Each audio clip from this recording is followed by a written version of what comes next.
Most Bitcoin content will tell you what to buy, when to buy, and how much to buy. This video is different. I'm not going to tell you any of that. Instead, I'm going to show you a framework that completely changed how I think about Bitcoin wealth. And it has nothing to do with price predictions. In the Bitcoin world, we use ocean metaphors: shrimp, crab, octopus, shark, and whale. Most people treat them like fun internet labels. But if you look closer, they actually map to 5 distinct stages of behavior, psychology, and decision making. And your success with Bitcoin depends almost entirely on whether you're operating from the right stage. Hi, I'm Hunter Albright, Chief Revenue Officer at SALT, former banking executive and professor at the University of Colorado Boulder. By the end of this video, you'll know exactly which stage you're in and what the single next step is to move forward. No hype, no price targets, just a clear roadmap. So let's start at the beginning. Part 1, the tourist.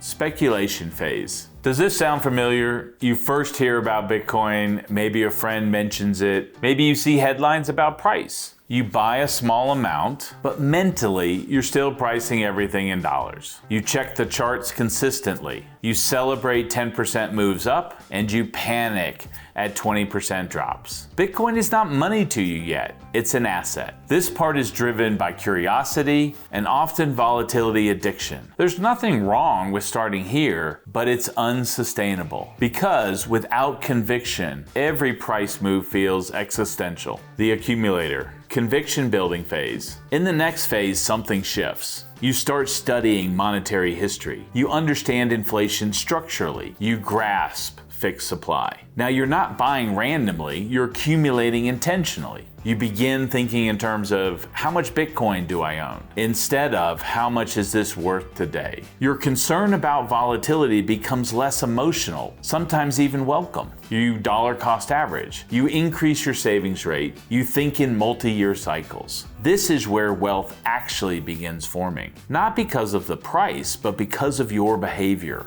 The sovereign, security, and structure phase. At this part, ownership changes form. You stop thinking only about accumulation. You think about custody, security, estate planning, jurisdictional risk, and operational resilience. You understand that self-custody carries responsibility. You move from passive holder to an intentional steward. This is also where your lifestyle decisions begin shifting. You measure net worth in Bitcoin. You think about liquidity timing. You question debt structures. And you consider generational planning. Wealth here isn't loud, it's structured. The strategist, capital allocation phase. In this phase, this is where Bitcoin stops being a bet. It becomes a base layer. Instead of asking how high will it go, you start to ask, how do I build on top of this foundation? You think about capital efficiency, liquidity management, long-term optionality, timing major purchases, and minimizing unnecessary liquidation. You no longer are reacting to cycles. You're allocating through them. And this part requires emotional neutrality. Euphoria doesn't cause overextension. Drawdowns don't cause capitulation. You've internalized volatility, and that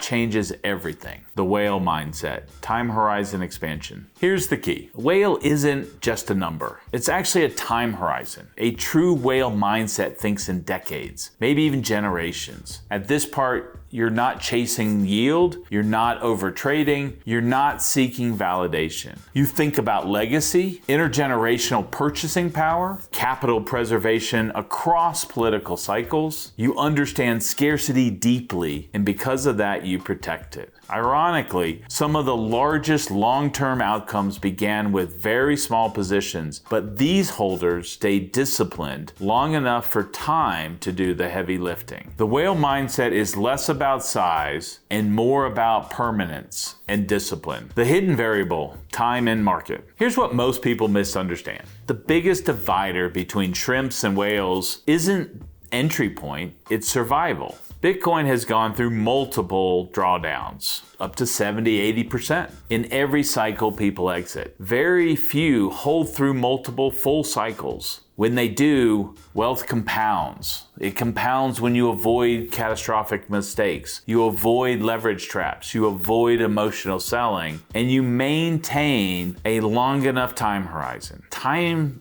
not brilliance, creates asymmetry. Let's ground this. Not everyone will become a whale in absolute coin terms. There are only 21 million Bitcoin. Therefore, distribution matters and adoption matters. But everyone can move through these 5 parts. And often, the part you're operating in matters more than the absolute number you hold. Because a disciplined half a Bitcoin holder with a 20-year horizon may ultimately outperform a reckless 5 Bitcoin holder who overextends. Wealth is behavioral, not just numerical. From shrimp to whale isn't a straight line. It's an evolution. Your curiosity, conviction, structure, strategy, and stewardship. And here's the truth. The earlier you expand your time horizon, the less you need extreme outcomes to succeed. Bitcoin does compress time for the discipline, but it punishes impatience. So wherever you are in the ocean today, tourist, accumulator, sovereign, or strategist, ask yourself, which part am I operating in? And what would it take to move to the next one? Because in Bitcoin, time is the tide, and it rewards those who stay in the water. Now, if this idea resonates with you and you want to build a real foundation of financial power, then we encourage you to subscribe to the channel. We're just getting started.